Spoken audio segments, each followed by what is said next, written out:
우리 역사 속 인물 중에서 가장 존경하는 인물을 꼽아라. 한국인들이 제일 존경하는 인물 중에 한 분.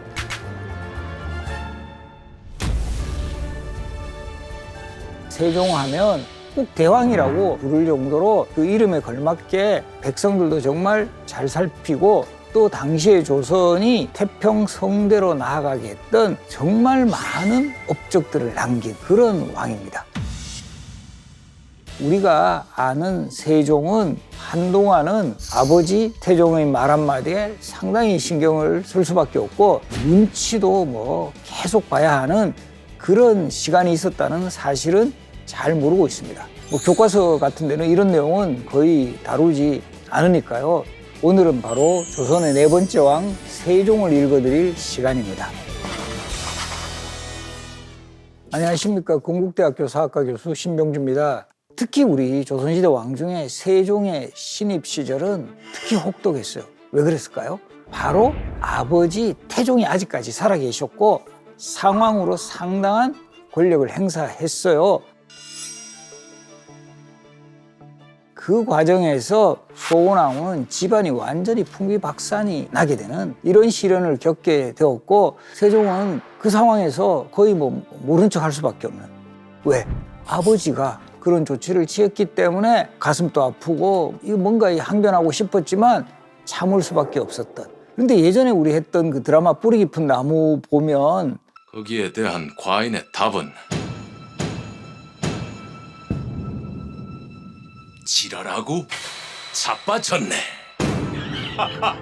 이것이 그러나 토론을 통한다라든가 합리적으로 신하들을 설득을 해나갔지 실제 기록으로 나타나는 세종의 모습은 막 화내고 정말 욕은 안 하셨습니다. 왕이 된 후에도 세종이 아버지 태종의 눈치를 볼 수밖에 없었던 이유는 무엇일까요? 왜냐하면 그 아버지가 누군가요? 킬방원. 세종이 왕위에 오르는 데 있어서 감독 겸 주연 역할을 했던 사람이 태종이에요. 양녕대군을 세자로 책봉을 하고 난 후에 14년 동안 세자 생활을 했던 양녕대군을 결국 아웃시키고 바로 세 번째 아들 충녕을 후계자로 삼은 인물이 태종이거든요. 거기에는 양녕대군을 쫓아냈을 뿐만 아니라 바로 위에 형 효령대군이 있음에도 불구하고 충녕을 후계자로 삼은 거는 태종의 강력한 의지다. 그리고 더 특별한 것 중에 하나는 보통은 조선시대 왕은 본인이 권력을 행사할 수 있는 데는 돌아가셔야 후대왕에게 권력이 승계되거든요. 근데 이례적으로 1418년 6월에 세종을 세자로 삼은 후에 8월에 즉 2달 만에 왕의 자리에 오르게 합니다. 사실 세자 시절이 거의 없이 정말 이렇게 2달 만에 왕이 된 사례는 거의 조선시대에는 전무후무한 기록 같은 거예요. 그래서 우리 조선시대 왕의 즉위식 중에서 가장 어떻게 보면 이례적인 즉위식이 세종의 즉위식이에요. 왜일까요?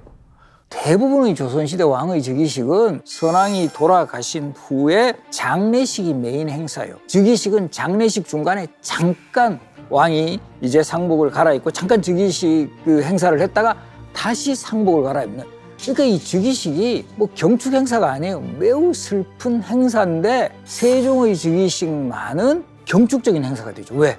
아버지가 살아계셨잖아요. 태종이 살아계신 상태에서 축복을 받는 그런 행사였기 때문에 세종실록에 보면 세종의 즉위식 과정이 상당히 상세하게 그 당시에 문무백관은 물론이고 저 멀리 그 아랍 지역, 지금의 그 회인이라고 돼 있는데 중동 지역에 있는 사람들까지 축하하러 오고 이런 모습들이 기록으로 나와요.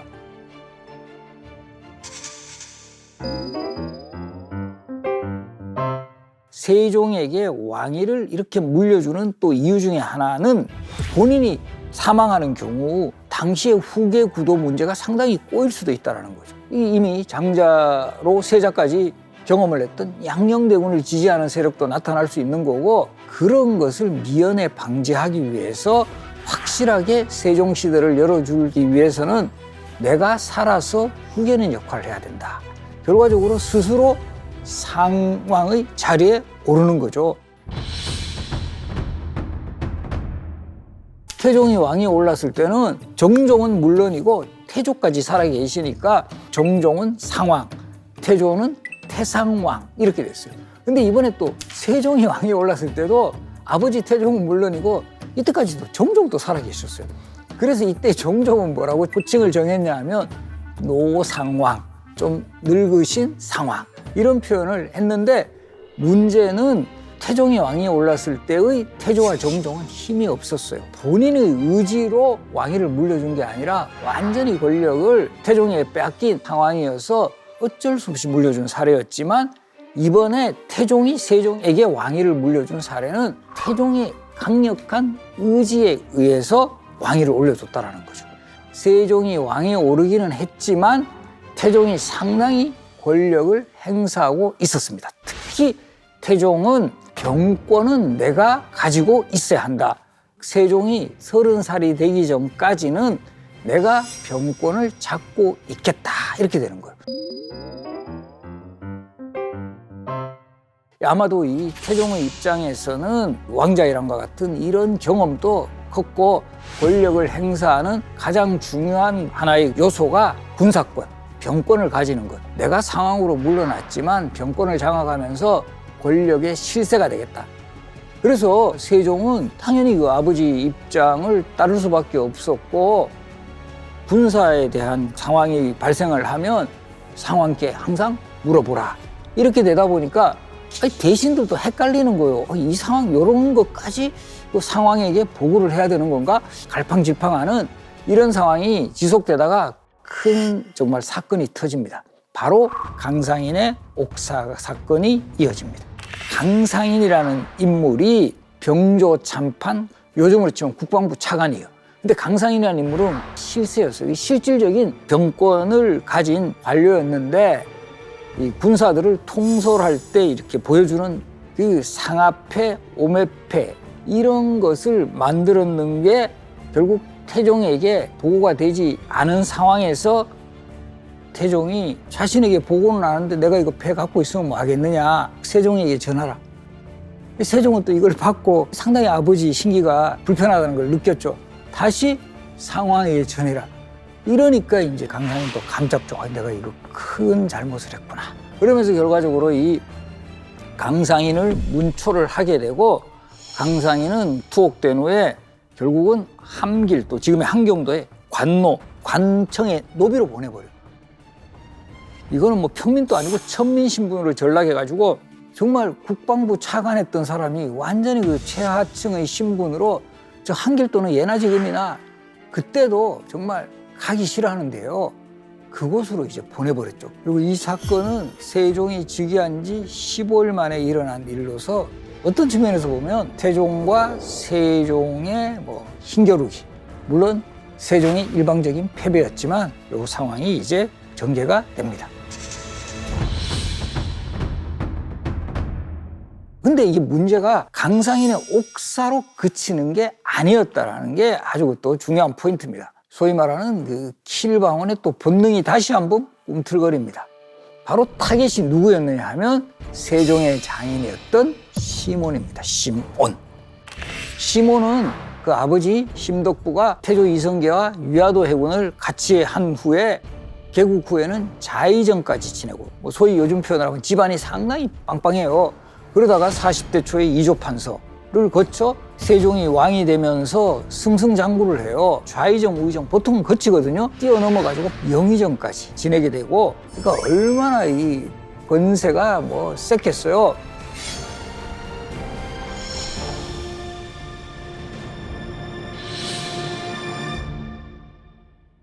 이제 세종의 즉위를 알리는 대표 사신 사은사라고 하는데 바로 여기에 시몬을 파견을 해요.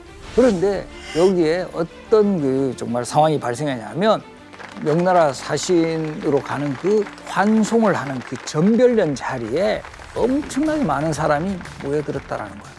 뭐 요즘 표현을 하면 인천공항에 거의 방탄소년단 저 어디 가는 것처럼 그렇게 많은 사람들이 환영, 뭐 시몬, 뭐 영의정, 뭐 나리 뭐 이런 거 막 붙였다라는 거죠.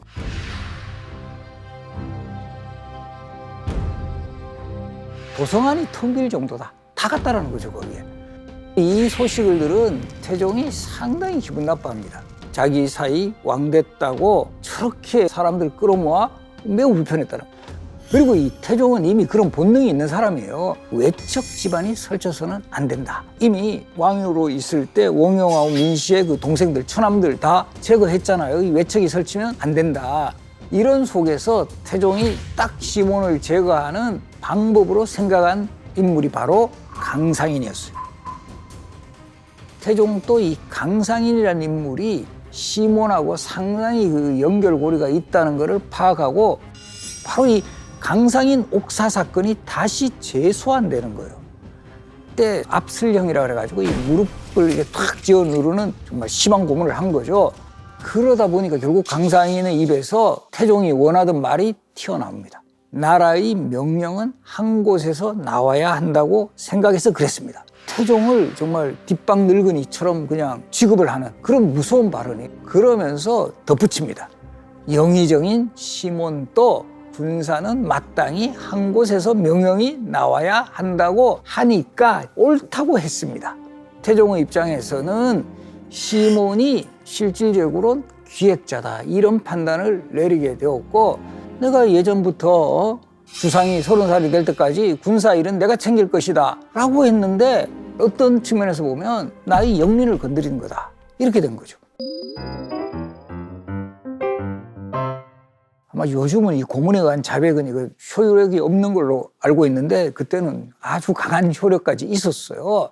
그러니까 이 태종의 입장에서는 자신이 원하는 답이 나왔죠. 그래서 이 관련자가 전원 처형이 되는데 강상인은 이제 결국 거열형에 처해지는 상황까지 이제 이루어졌고 마지막 강상인의 멘트가 뭐였냐면 나는 죄가 없는데 매를 견디지 못해 죽는다. 그만큼 고문이 심해서 나 억울하다. 근데 이 사건이 시몬이 저 중국 가 있을 때요.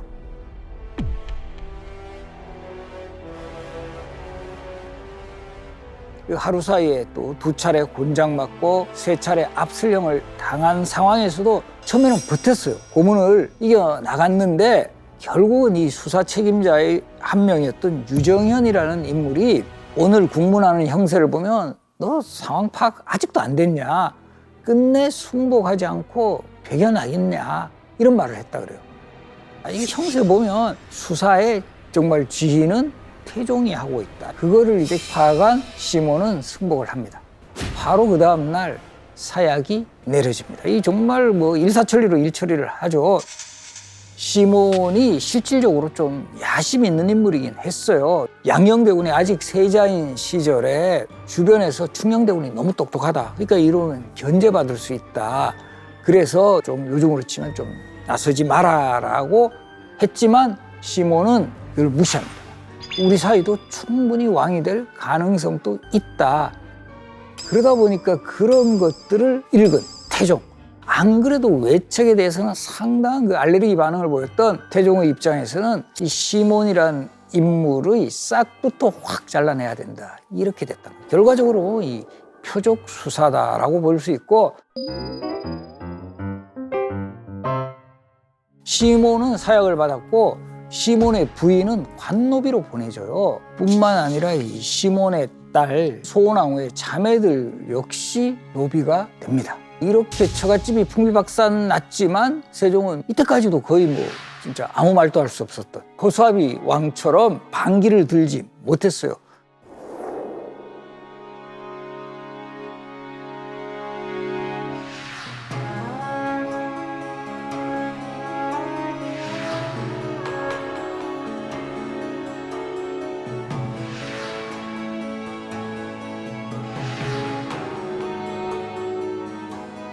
이런 것도 얼마나 가슴 아팠겠어요. 장인이 바로 돌아가신 그 다음날 아버지가 막 춤추고 즐거운 모습에 분위기 맞추었던 이런 모습에서 참 이 세종이 좀 가슴 아프다는 상황을 짐작을 할 수가 있습니다.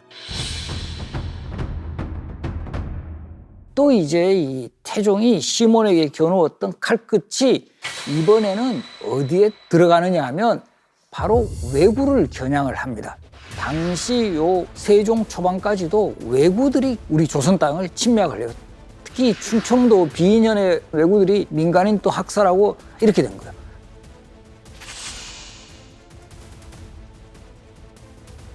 태종이 여전히 병권을 장악하고 있는 그 상황에서 태종이 본때를 보여줘야 되겠다 해서 그 당시에 군사들을 다 모아서 왜구의 본거지인 대마도를 정벌을 하자 이렇게 된 거예요.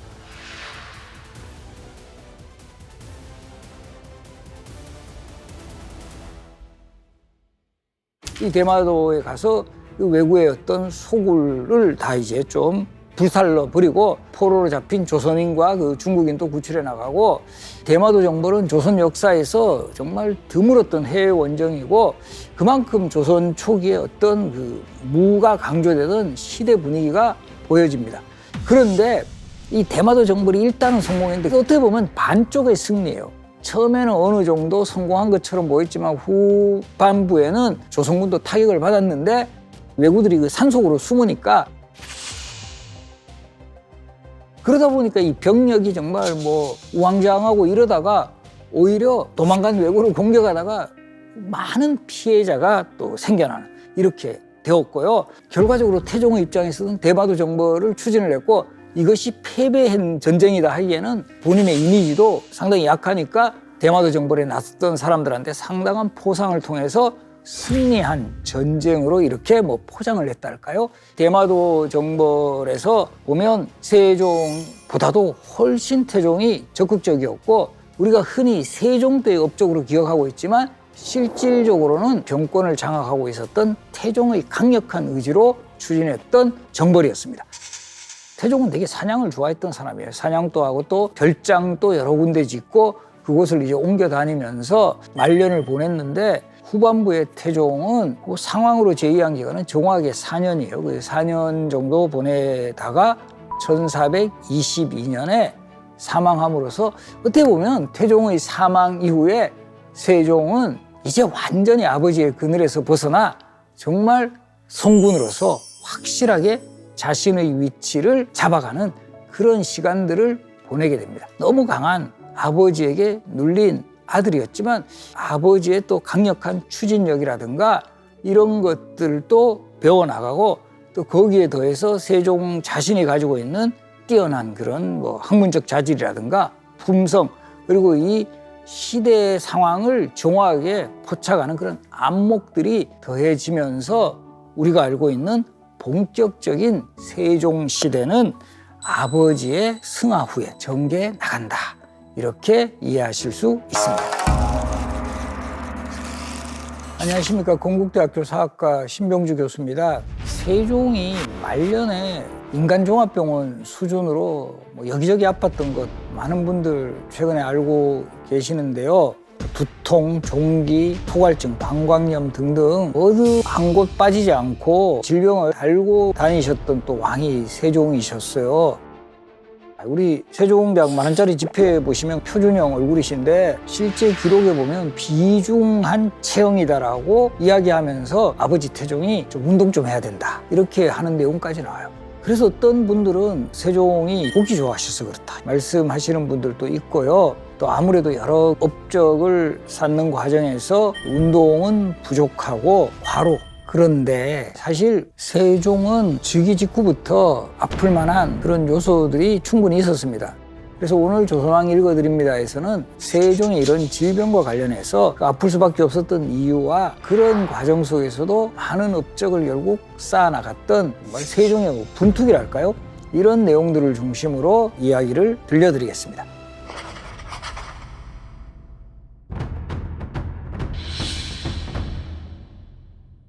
세종이 사실 왕이 된 후부터 건강이 안 좋을 만한 그런 이유들이 있었어요. 일단은 왕위에 오른 것이 1418년 8월인데 1418년 6월이 세자가 됐을 때니까 2달 만에 이 왕으로 속성과외 같은 거 해야 되는 그런 왕이었어요. 그러다 보니까 안 그래도 이런 그 왕에 대한 부담이라든가 공부를 많이 해야 된다라는 그런 좀 강박관념이 있으신 분이 2달 만에 뭐 보통 왕이 해야 할 뭐 1, 2년치 공부를 해야 되니 뭐 처음부터 이렇게 좀 부하가 많이 걸렸고, 거기에다가 정말 계속 연이어서 국상을 당해요. 일단 국상이 있게 되면 소선이라 그래가지고 고기 반찬 같은 것도 못 먹고 참치복을 입어야 된다는, 그러니까 상당히 그 체력적으로도 고갈이 돼요. 그래서 태상왕의 신분이었죠. 그리고 노상왕이라고도 합니다만 이 정종 1419년 정종이 사망하니까 국상이 있게 되고 정종 사망한 1년 뒤에 어머니 원경왕후가 또 사망을 해요. 이 어머니 돌아가셨으니까 또 효자였던 세종의 입장에서는 정말 최선을 다해서 상을 치르려고 했는데 원래는 부모가 돌아가면 삼면상을 치러요. 그래서 이 삼면상을 치르는 이유는 보통 사람들이 태어나서 3년 동안 부모가 지극히 보살펴준 그 시기를 잊지 말고 거기에 보답을 해야 된다. 사대부들 같은 경우도 그렇고 일반 농민들도 이 무덤을 지키는 염악살이를 이제 하게 되고 거친 배로 만든 상복을 입고 식사도 제대로 못한 그런 시기를 겪으면 건강을 잃는 경우가 비일비재했어요. 세종도 삼면상을 치르려고는 하는데 이때 또 어떤 규칙 같은 게 있냐면 아버지가 살아계시면 꼭 삼면상을 치우지 않아도 된다. 그리고 이때 이미 왕으로서 하실 일도 많으니까 어떤 측면에서 보면 조선시대도 되게 예법 같은 거 충실하게 지내는 듯 하면서도 편법이라 할까요? 그래서 여월지제라 그래가지고 1년을 한 달로 바꿔버려요. 그러니까 이 여월지제에 따라서 원래 이제 3년이지만 아버지가 계시기 때문에 1년만 하면 되는데 1년 중에서도 12달을 1로 바꿔버리니까 12일간 상복만 입으라고 태종이 지시를 해요. 근데 여기서 세종이 태종의 뜻을 거스릅니다.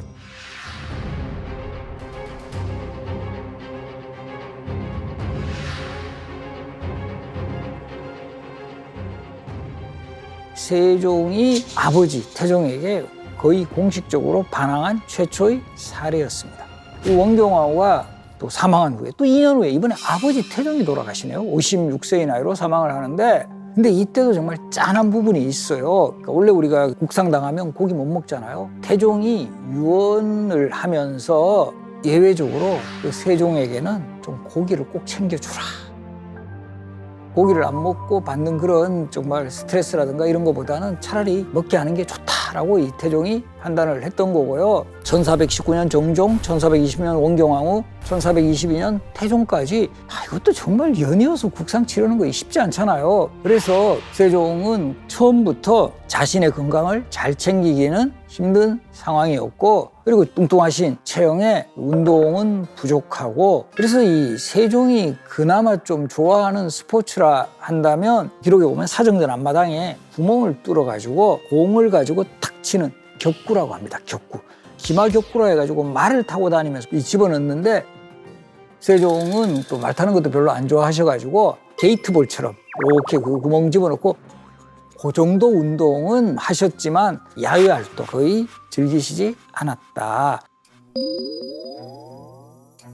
또 아마 이 세종에게 정신적인 스트레스 중에 하나가 이 양녕대군 문제일 거예요. 양녕대군이 태종에 의해서 추방됐지만 세종이 또 형님이어서 서울로 불러들이기도 하고 이러는데 그때마다 기행을 일삼아요. 술을 지나치게 먹여 사람을 죽인다라든가 개까지 훔치고 그리고 정말 이 양녕대군의 기행을 보여주는 대표적인 사례가 동생이죠. 효령대군이 상당히 불교에 심취했던 인물이잖아요. 이 효령대군이 거처하는 절에 가서 고기까지 구워 먹습니다. 그래서 효령대군이 이걸 보고는 형님 여기 와서 이러시면 안 됩니다 하니까 양녕대군이 내가 살아서는 왕이 형이고 죽으면 부처의 형이다.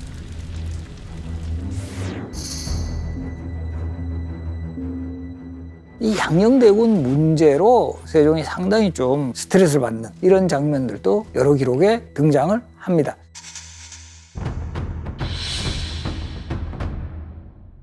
세종의 입장에서도 정말 자신이 그 형님인 양녕을 대신해서 왕이 되었고 아버지였던 기대에 부응을 해야 된다 이런 책임의식이 되게 강했던 것 같아요. 그리고 워낙 모든 측면에 있어서 완벽함을 추구하는 그런 인물이었기 때문에 그래서 이 실록 기록에 보면은 세종은 일어나자마자 신하들하고 경연도 하고 윤대도 하고 추진했던 일 같은 거 이런 거 점검하거나 계속 하루 스케줄이 정말 빡빡해요.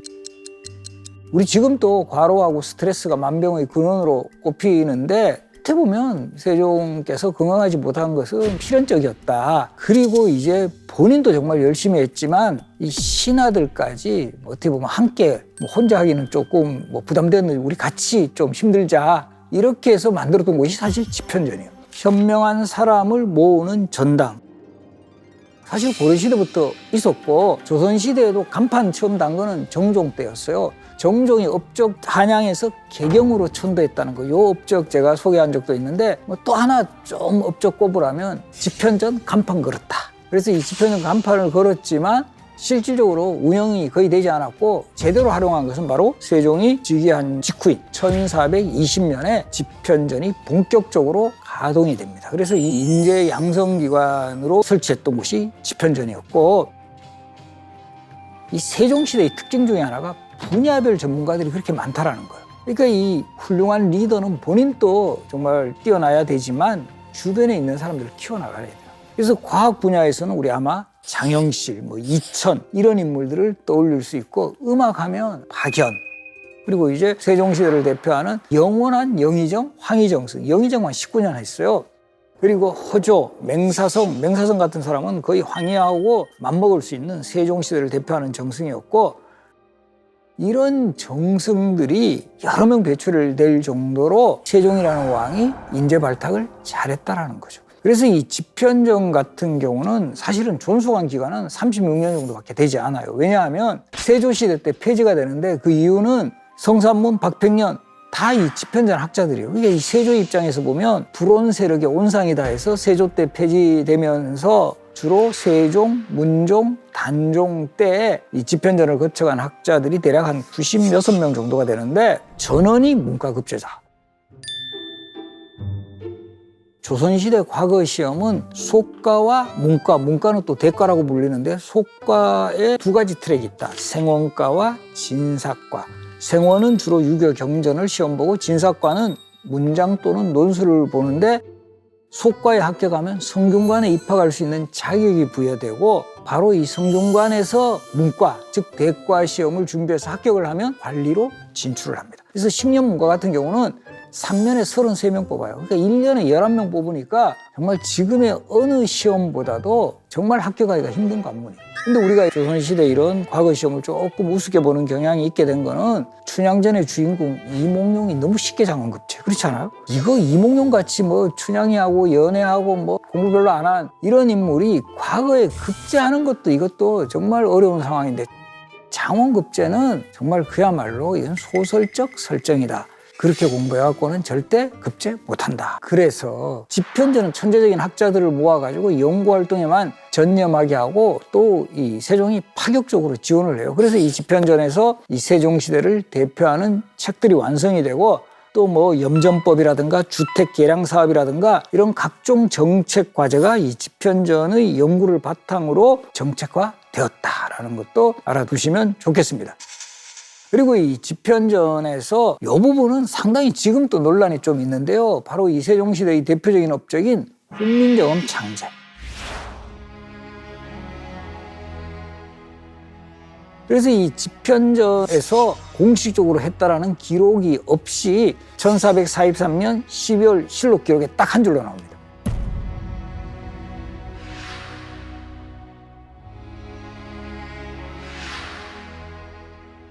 훈민정음이 완성이 되었다. 특히나 이 훈민정음이 창제한 후에 당시의 집현전의 부재학 채말, 집현전의 총책임자가 상소문을 올려가지고 반대를 하는 글을 보면 이게 집현전의 공식 프로젝트는 아님이 분명하다.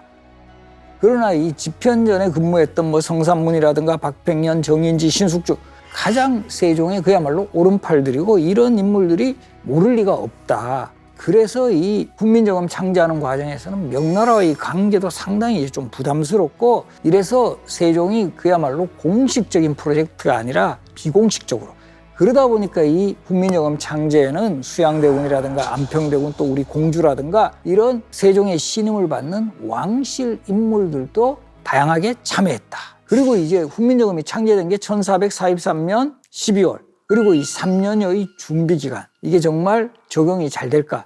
우리도 약품 같은 거 개발해도 임상 실험해가지고 이게 효용이 있는가, 이거 그 시간이 걸리잖아요. 훈민정음도 창제에서 반포까지는 3년여의 시간이 걸려서 1446년 9월 상한 이렇게 표현이 돼 있어요. 그러니까 9월 10일을 기준으로 잡으니까 요거를 양력으로 환산하니까 몇 월 며칠? 10월 9일. 그래서 이 한글날은 세종대왕이 훈민정음을 창제한 날이 아니라 반포한 날을 기념해서 한글날로 기념하고 있고, 한글날이 계속 공휴일이었다가 한때 우리나라 노는 날 너무 많다 해가지고 공휴일에서 제외해요. 그러다가 세종대왕 기념사업회라든가 한글학회라든가 세종대왕을 존경하는 이런 하는 곳에서 이 한글날을 이걸 왜 공휴일에서 제외했느냐. 이 한글날은 세계적으로 우리나라밖에 없다.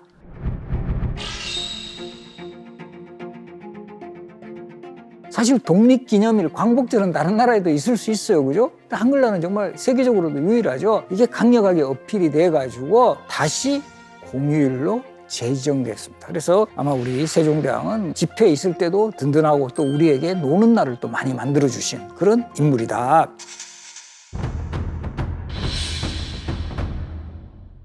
그래서 이 집현전에 세종이 되게 관심을 가진 그런 상황들도 많이 나오고, 어디 있었냐면 지금 저 경복궁에 가시면 수정전이라는 건물이 있어요. 집현전이 원래 위치했던 자리가 바로 수정전. 그래서 이 경복궁에서 보시면 왕이 집무하는 사정전이라든가, 그리고 경회로 바로 앞이에요. 되게 가까워요. 그러니까 왕의 동선에 항상 걸리는 그런 장소여서 이 세종이 집현전을 자주 순시를 했다 할까요? 그건 또 한편으로 보면 일 잘하나 못하나 이렇게 지켜봤을 수도 있다라는 거죠. 그리고 이때 가장 유명한 뭐 에피소드 중에 하나가, 세종이 어느 겨울날 밤에 이 집현전 일대를 둘러보는데 불빛이 세워져 나와가지고 딱 들어가 보니까 신숙주가 깜빡 잠이 들었다. 이때 어떻게 하셨죠? 당신이 입고 있던 용포를 덮어주었다. 어떤 뭐 기록에는 뭐 단비 가죽 옷을 덮어주었다. 뭐 이런데 어쨌든 왕이 옷을 직접 덮어주고 돌아서서 나가셨다라는 그런 일화가 있어요. 이때 막 세종이 그 깨워가지고 야 여기 독서실이냐고 너희 집에 가서 자라고 막 이랬으면 정말 또 분위기 확 달라져요. 그렇지 않나요? 우리가 리더는 어떤 방식으로 감동을 줘서 그 사람의 능력을 또 끌어내는 거예요. 이 신숙주 입장에서 얼마나 또 감격했겠어요. 그래서 신숙주가 더 이제 열심히 일하는 계기. 그리고 또 다른 신하들도 왕이 이렇게 밤늦게까지도 여기에 관심을 가지고 우리를 후원하시는데 우리도 일을 하지 않을 수가 없다. 그래서 정말 이 신하들도 어떤 측면에서는 힘들지만 화로를 뭐 기꺼이 받아들였을 거다. 그리고 또 이 세종이 집현전학자들의 불만도 어느 정도 간파를 해나가요. 이 연구기관이다 보니까 승진 체계 같은 게 잘 안 되니까 그때 조선시대 관리들도 다 학자들도 승진하고 싶어요. 그래서 이 특전을 내리는 게 사가독서제.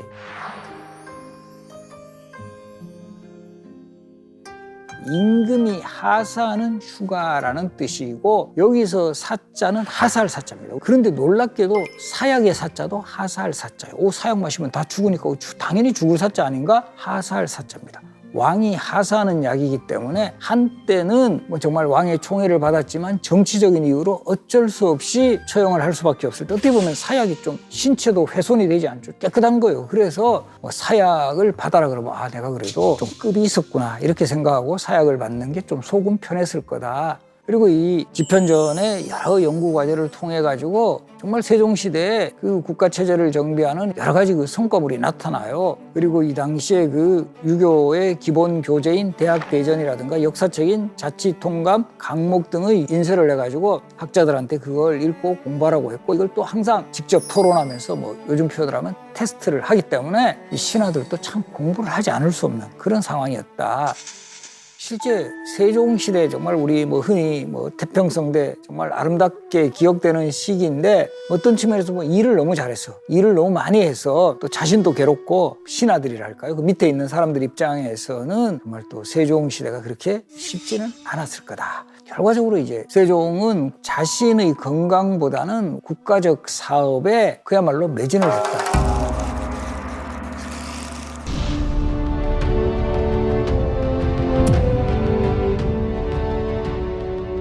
모든 이런 중요한 정책은 백성들의 의견을 물어봐야 된다. 세종이 이런 말까지 해요. 백성들이 좋아하지 않으면 할 수가 없다. 시대를 앞서간 출산 정책.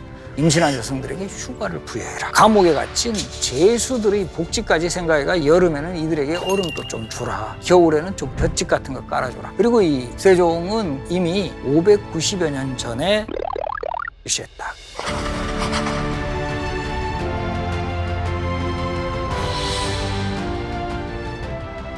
안녕하십니까. 건국대학교 사학과 신병주 교수입니다. 세종하면 문적으로 정말 탁월했던 왕으로 생각을 하시는데 세종은 사실 국방 분야에서도 상당한 업적을 세우게 됩니다. 특히 우리 지금의 북한까지 포함해서 압록강에서 두만강에 이르는 국경선이 확정된 게 바로 세종 때예요. 지금의 그 한경도하고 저 두만강 쪽에 여진족들이 우리하고 이 국경을 마주하면서 소유권을 둘러싸고 다투는 시기에 이 여진족들을 몰아내고 이 한경도 지역에 육진을 설치하게 했던 사람이 바로 김종서 장군.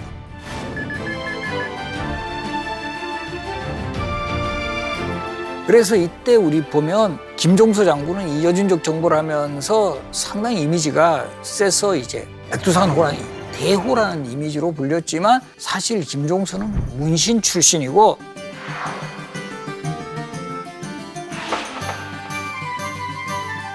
실제 김종서에 대한 그 기록을 보면 체격도 작고 이 유학자의 풍모가 나는 사람이었지만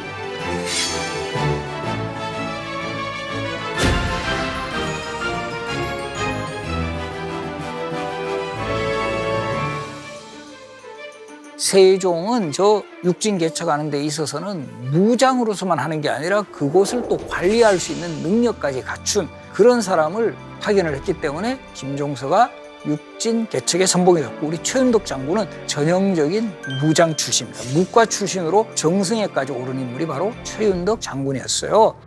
그리고 이 평안도 지역에는 최윤덕 장군이 사군을 설치를 하면서 오늘날 압록강에서 두만강으로 이어지는 이 영토를 확정을 지을 수가 있었어요. 그리고 이제 세종시대에는 바로 이 농사직설이란 책이 이제 편찬이 되기도 했는데 그 당시에는 가장 중요한 산업이 농업이잖아요. 그 전까지는 주로 중국의 농업소들을 바탕으로 해서 농사를 짓다 보니까 이게 뭐 우리하고 기후도 다르고 토양도 다르니까 이 수확량이 적다라는 거죠. 이것을 증진시키기 위해서 세종이 어떤 아이디어를 내느냐 하면 우리 지금도 그런 경우 많잖아요. 뭐 음식점 같은 데 가도 같은 재료를 내도 음식 맛있는 집이 있어요. 이런 것처럼 특히 수확량이 많은 요즘 표현을 하면 베스트 농업인들을 찾아서 관리들이 그것을 적게 하는 거죠.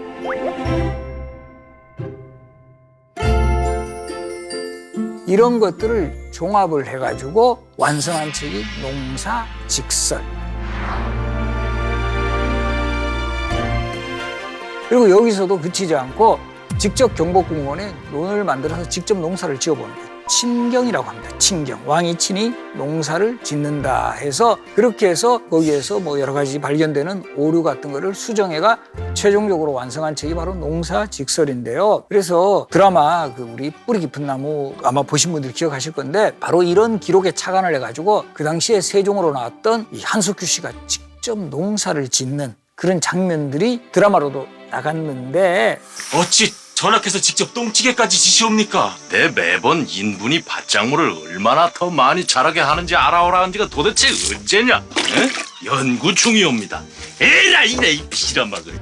그때는 직접 세종이 막 똥걸음지게 지고 막 농사 짓고 막 벌어가는 그런 장면인데 아무리 세종이라도 똥걸음지게는 지지 않았을 가능성이 높은데 이제 드라마적 좀 뭐 과장이랄까요? 아니 내가 우수냐? 내가 전하다.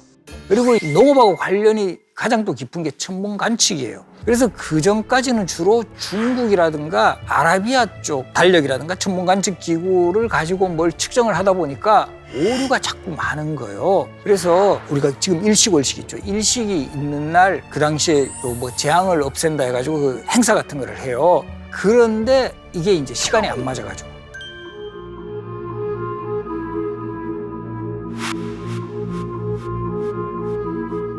특히 세종이 오류를 가지고 좀 질책을 크게 합니다. 이때 세종이 이래서는 안 되겠다. 이거 중국의 여러 가지 데이터 가지고 하면 안 맞겠다 해서 우리의 독자적인 천문 관측 기구 같은 게 있어야 되겠다 해가지고 이때 이런 그 데이터를 바탕으로 우리의 독자적인 달력을 완성하게 되는데 이것이 바로 칠정산 내표입니다. 칠정은 해, 달, 화, 수, 목, 금, 토. 요 칠정을 잘 계산한 내편과 외편을 합한 책, 칠정산 내외편. 그리고 이때 만든 과학기구 중에 혼천이가 지금 만원짜리 지폐 뒷면에 이렇게 딱 봐도 무슨 하늘 관측할 것 같이 보이는 기구 있어요. 혼천이고 거기에 막 별자리 같이 들어가 있는 그 모습은 천상열차 분야 지도라고 해서 고구려 시대부터 이어져 오던 천문도를 세종 때 돌에 새긴 거. 그리고 거기 또 하나 무슨 망원경 같은 거 하나 보이거든요. 대포 같기도 하고. 이것은 지금 영천의 보현산에 있는 천문대가 있어요. 거기에 설치한 전체 망원경.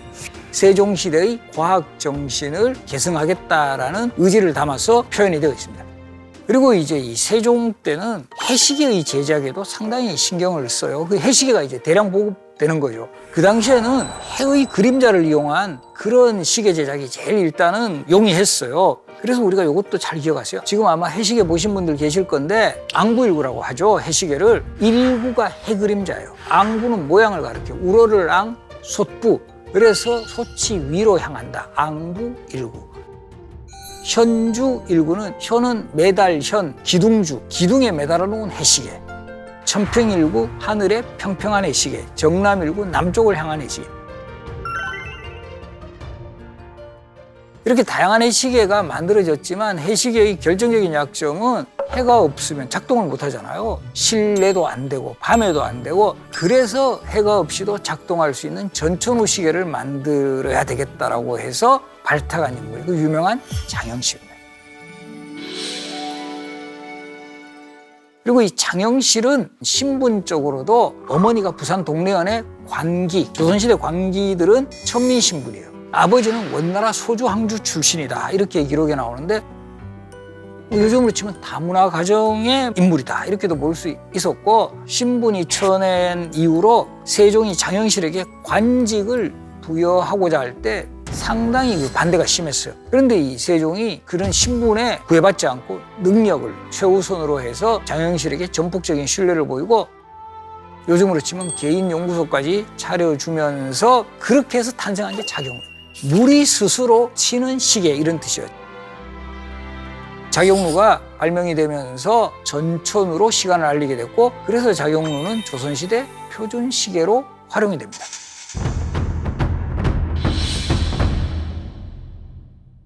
이런 여러 가지 정말 업적의 가장 핵심이 백성들을 위한 것. 백성들의 삶을 풍요롭게 한다. 그런 또 세종의 모습이 대표적으로 드러나는 게 1430년, 지금으로부터 거의 590여 년 전이죠. 그 당시에 토지세법, 우리 그 교과서에 연분구등법, 전분육등법으로 나오는데 이 토지세법을 확정하는 데 있어서 국민투표를 실시했다. 그 당시에 17만여 명이 투표에 참여했고 9만여 명이 찬성, 반대가 7만여 명. 정말 요즘에 딱 직접적인 민주정치예요. 모든 이런 중요한 정책은 백성들의 의견을 물어봐야 된다. 그리고 이 세종이 이런 말까지 해요. 백성들이 좋아하지 않으면 할 수가 없다. 이 백성들이 여론을 최대한 종합했고 그리고 이 투표 결과도 보면 반대도 꽤 많잖아요. 그래서 약 10년 정도의 보완 작업 끝에 연분구등법, 전분육등법으로 확정해 나가는. 요즘 같으면 투표하면 인터넷, 전화 방식이 동원되지만 그 당시에 당연히 이런 게 없는 상황에서 아마도 군이나 현, 수령이 주관을 해서 직접 투표를 하러 오도록 유도를 했을 것 같아요. 그 데이터를 모아가지고 경기도는 찬성 몇 명, 반대 몇 명, 충청도 찬성 몇 명, 반대 몇 명.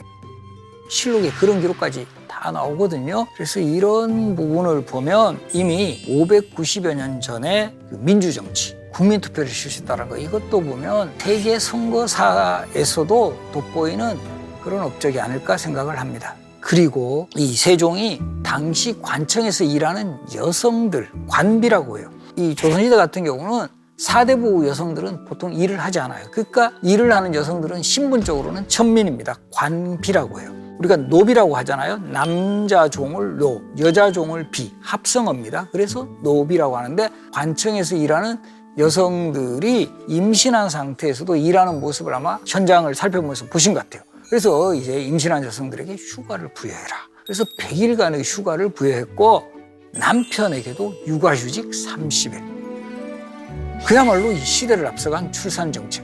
우리 최근에 와서 이런 뭐 육아휴직 제도 이렇게 생기긴 했지만 세종은 이미 이 시대에 육아휴직 제도를 구상을 하고 실천하신 분이에요. 그리고 이제 뭐 감옥에 갇힌 죄수들의 복지까지 생각해가 여름에는 이들에게 얼음도 좀 주라. 겨울에는 좀 볏짚 같은 거 깔아줘라. 그리고 이제 청결을 생각해가지고 머리 감고 뭐 씻는 이런 내용까지 딱 정해줘요.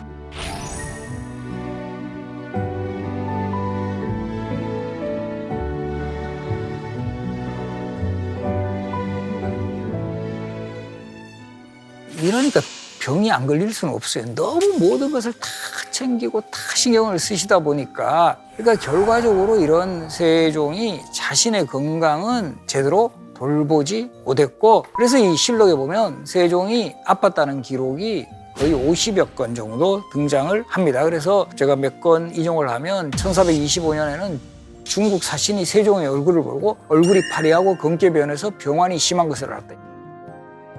1431년 기록에 보면 내가 풍기를 얻어서 계속 몸이 괴로웠는데 잠이 들었는데 두 어깨 사이가 찌르듯이 아팠다. 그래서 뭐 20대 후반에는 두통과 이질, 30대는 풍병과 종기, 40대 중반에는 안질과 소갈증, 그리고 이제 수전증도 있고 뭐 다리도 뭐 제대로 못 걷겠다. 그리고 뭐 눈도 너무 아파가지고 왼쪽 눈, 오른쪽 눈 전부 잘 보이지 않는다. 이런 기록들이 계속 등장을 합니다. 물론 당시의 의원들도 세종의 병을 뭐 치료하는 데는 최선을 다했지만 이 만성적인 질환이었고 절대 안정을 취하는 것이 최선의 회복책이었지만 이게 이제 제대로 되지 않았다라는 거죠. 그래서 결과적으로 이런 세종의 육식 유지의 뭐 식단이라든가 과로, 운동도 제대로 못한 이런 그 여러 가지 요인들이 합쳐져서 세종의 병을 좀 더 키웠다. 뭐 거의 돌아가시기 직전까지도 업무에서 계속 이제 신경을 썼던 결국 이제 세종은 54세의 나이로 생을 마감하시게 됩니다. 그래서 이런 모습을 보면 정말 세종이라는 왕은 우리가 알면 알수록 더 업적이 많고 그런 업적의 가장 기본에는 백성들이 정말 편하게 사는 그런 세상을 만들겠다. 이 훈민정음이 가장 대표적이잖아요. 훈민정음은 일반 백성들을 위한 그런 문자예요. 결과적으로 훈민정음을 창제를 함으로써 이 세종이 백성들도 이제 자기 억울한 일 당하면 이거 표현을 해라 이렇게 이야기하거든요. 세종은 자신이 조선의 왕임을 인식을 하고 좀 더 나은 세상, 백성들도 안정되고 편안한 삶을 살게 하기 위한 그런 과정에서 자신의 어떤 질병은 뭐 감수를 했다 할까요? 이런 모습에서 우리가 세종이라는 왕은 우리의 기억 속에서 이런 왕이 존재했다라는 사실 자체를 우리는 좀 자부심으로 이렇게 기억을 해야 되지 않을까 생각을 합니다.